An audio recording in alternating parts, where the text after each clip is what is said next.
Of the day, man, whether you agree or disagree, let me know what you think down in the comments, because I genuinely want to hear you guys' side. We all go through some sort of identity loss or feeling of not knowing our purpose in our 20s. Hell, I'm going through it right now. Battling these injuries is making me, well, almost not be able to scooter at the moment. But enough about me. This is a pretty well documented psychological idea that I first heard about in college. But now that I'm going through it myself as we speak, I figured I would look a little bit deeper into it. So to do this, I studied the works of 3 famous people. One was an ancient Greek philosopher, the other was a modern neuroscientist, and the last was another psychologist. All 3 of which being great at what they do. Now, what my findings led to was that they all kind of came to the same conclusion of a basic human principle that we need and that we chase and look forward to. So first we have to understand the science that I'm even referencing here. So we'll just start with the modern neuroscience and get it out of the way. Focusing on a man named Fritston. He did his neuroscience in the 80s and is still researching things to this day.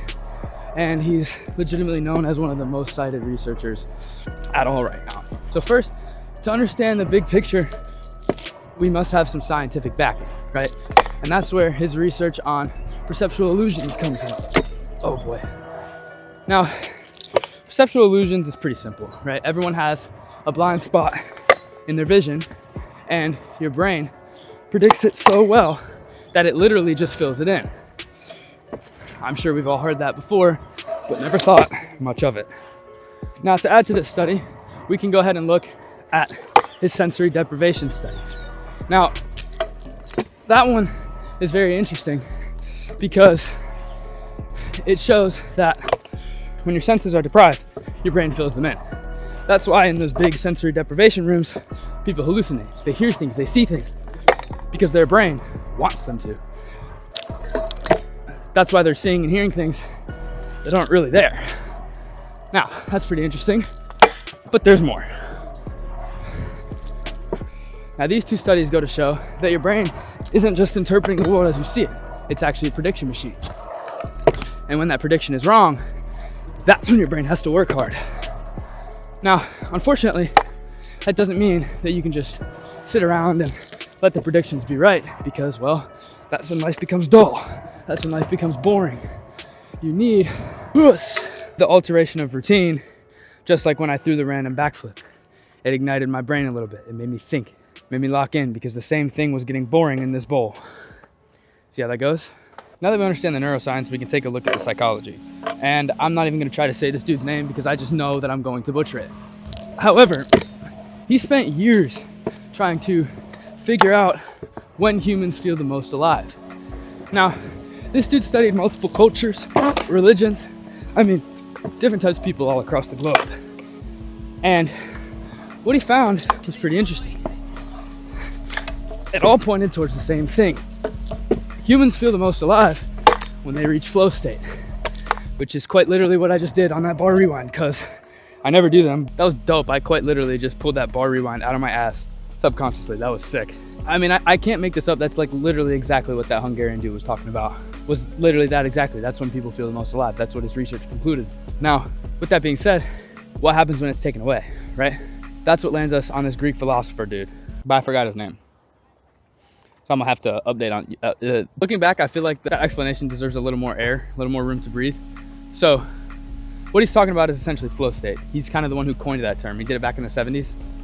And the idea of flow state is simply when you are just pushing the edge of what you're capable of, right? Like that upper limit, that upper half, when you're performing right there. You can't quite pinpoint it, but you're just pushing the limits, but you're still performing at your peak.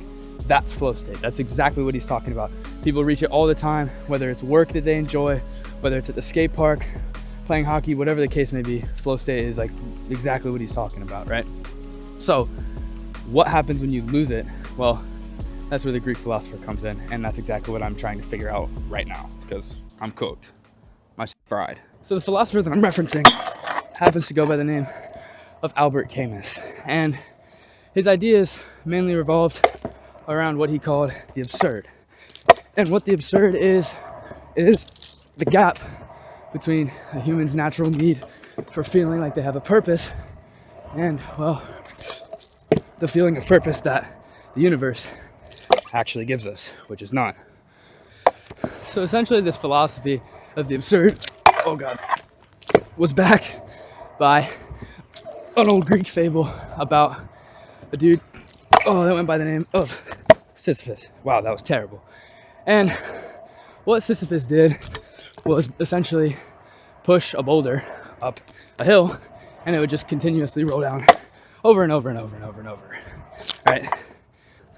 Now, this idea essentially relates directly back to the idea of losing your flow state in the modern world. Now, Camus' philosophy about this was pretty simple. You had one option, and that was to imagine Sisyphus happy.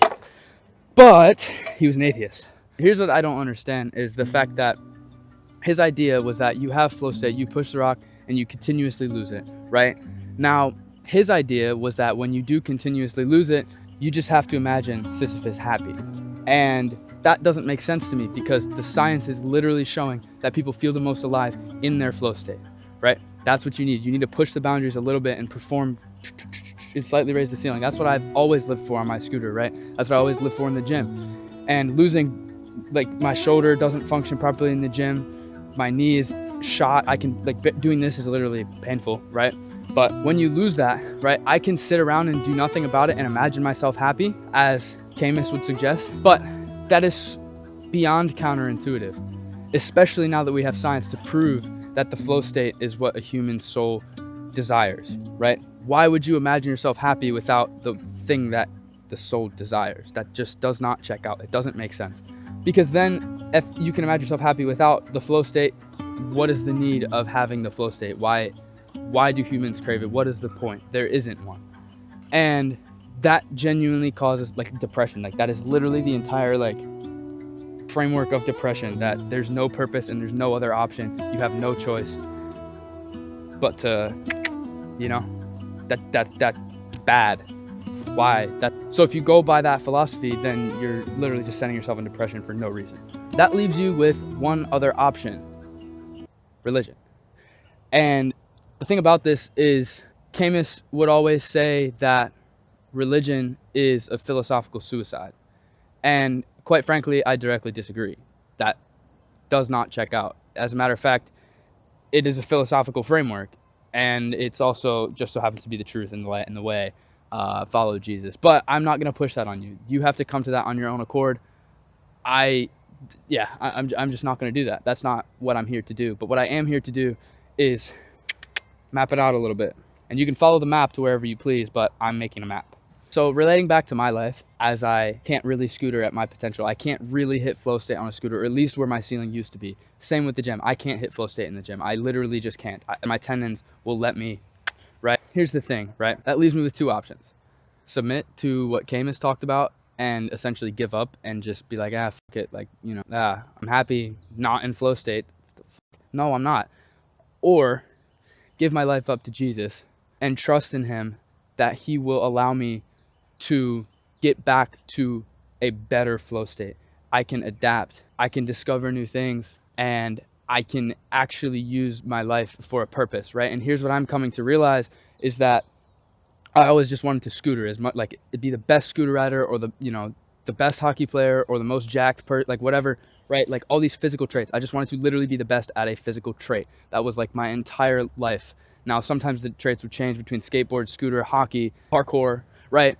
But at the end of the day, I wanted to be the best at a physical trait. What I'm realizing now that I wouldn't have through these injuries is that I can be more than that, right? And I simply would have never thought about that without giving my life up to Jesus. It just would not have happened. I quite literally would have submitted as Camus suggested and just imagined myself happy when deep down in reality, I would be severely depressed. I wouldn't have the one thing that biologically we desire as humans. That's what Fritston's work showed. We desire that flow state. And also the Hungarian dude, right? They kind of coincide a little bit because, like, the neuroscience and then the actual psychology of like a billion, jillion, gazillion people got studied, right? But that's what they combined to show. So I'm not going to tell you to, go read your Bible right now. I'm not going to tell you you have to be a Christian because I don't ever want to force that, right? but I do want to show how I came to my own conclusion in my head about these things, because I feel like it's important and it's valid. Now, like I said, I don't ever want to sound pushy. I don't ever want to sound like, in that sense, if you're not Christian, it's fine. I have zero like negativity to put towards anyone who doesn't directly agree with what I'm saying, but I figure this is a good place to get my thoughts and my feelings out. And because like I said, I can't just do this forever. So there has to be more. And this is what I feel like is more.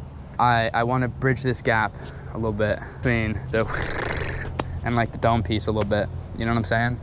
At the end of the day, man, whether you agree or disagree, let me know what you think down in the comments, because I genuinely want to hear you guys' side. And I hope you enjoyed. Let me know if there's anything you guys have been thinking about that I should make a video on, or anything like that, man. It always gets more interesting the deeper you go into it. That's all I gotta say.